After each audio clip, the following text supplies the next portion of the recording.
അതെ, ഒരു സംശയം ചോദിക്കട്ടെ? ചോദിച്ചു. നമ്മൾ ഈ കഥകളിലൊക്കെ കുറെ സൂപ്പർ ഹീറോസിനെ പറ്റി പഠിച്ചിട്ടില്ലേ? കുറെ ഒത്തിരി ഉണ്ട് നമ്മുടെ മലയാളത്തിലും ഇംഗ്ലീഷിലും സിനിമയിലൊക്കെ നമ്മൾ കാണാറില്ലേ? ഒത്തിരി പേരുണ്ട്. അവരെന്തായിട്ട് കല്യാണം കഴിക്കാതെ? അത് ചോദ്യമാണ്. ഇങ്ങനെയുള്ള ചോദ്യങ്ങൾ വേണം ഭർത്താക്കന്മാരോട് ഭാര്യമാര് ചോദിക്കും. കളിയാക്കുവാണോ? സത്യം.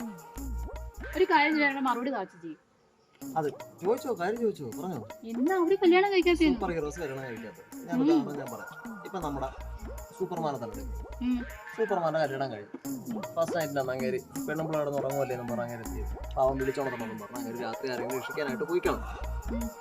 അപ്പോൾ പെണ്ണുമ്പോൾ അറിയുന്നില്ലത് രാവിലെ രക്ഷാപ്രവർത്തനം കഴിഞ്ഞ് വെളുപ്പിനെ വീട്ടിലേക്ക് കയറി വരുന്ന സൂപ്പർമാനോട് ഭാര്യ എന്ത് ചോദിക്കും? ഇങ്ങനെ ആയിരിക്കും ചോദിക്കുന്നത്. നിങ്ങളുടെ ഏതെങ്കിലും പഴയ കാമുകിയെ കാണാൻ പോയല്ലേ അഭിയോഗത്തിന് പോയിട്ട് അവളുടെ ഭർത്താവ് കണ്ട് പിടിച്ച് കിട്ടിയപ്പോൾ കിട്ടിയ ബാഗ് എടുത്തിട്ട് പുറത്തൊരു ഷഡ്ഡി എടുത്തിട്ട് നിങ്ങൾ മുങ്ങിയല്ലേ? അതല്ലേ ഈ പുറത്ത് വന്നിട്ടുണ്ട്? അങ്ങനെ ചോദിക്കും. അത് സ്വാഭാവികം. അതാണ് പെണ്ണുങ്ങളെ സ്വഭാവം. 4 കാലിലല്ല, ഇതാണ് നടക്കുന്നത്. നടപ്പാണത്.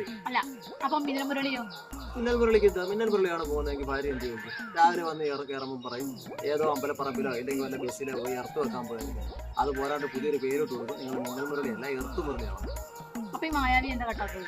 മായാവി കേട്ടതിനുണ്ട് ഉത്തരം. മായാവി കെട്ടിപ്പോയാൽ ചിന്തിച്ചാൽ മതി. രാവിലെ മായാവി എഴുന്നേറ്റ് വരുമ്പോൾ ഇല്ലെങ്കിൽ ഉറക്കപ്പായ കിടക്കുമ്പോൾ രാധ ഇപ്പൊ വിളിക്കുമായിരിക്കും. ഓങ്കറി കുട്ടിച്ചാത്താന്ന് പറഞ്ഞ മായാവി വിളി. മായാവി ഉടനെ തന്നെ പോകും. പെണ്ണുമ്പളെ പറയും ആ ചെല്ലി നിങ്ങളുടെ പഴയ കാമുകി എടുക്കലോട്ട് ഓടുമല്ലേ രാധ എടുക്കലോട്ട്. ഉടനെ തന്നെ കൊണ്ടുപോയിട്ട് അയാൾ വിട്ട് പുറപ്പെട്ടെന്ന് പറയും. അപ്പൊ രാജുവിനാണെങ്കിലും അത് തന്നെ പറയും. രാജുവിനാണെങ്കിൽ ഇങ്ങനെ പറയും അതെ ഷെയർ ഇടാൻ വേണ്ടി വിളിച്ചിട്ടുണ്ട് ചെല്ലി പെട്ടെന്ന് വിട്ടോളാൻ പറയും. രാജു ഇവിടുന്ന് വിളിക്കുന്നുണ്ട് ഷെയർ ഇട്ടിട്ട് പോകാന്ന് പറയും. കൈകിരിപ്പോണ്ടെന്നല്ല, ഇങ്ങനെയാണ് സ്വാഭാവികം. അതുകൊണ്ട് അവരെന്ത് കിട്ടും? അവർ സൂപ്പർ ഹീറോസ് ആയിട്ട് സിംഗിൾ ആയിട്ട്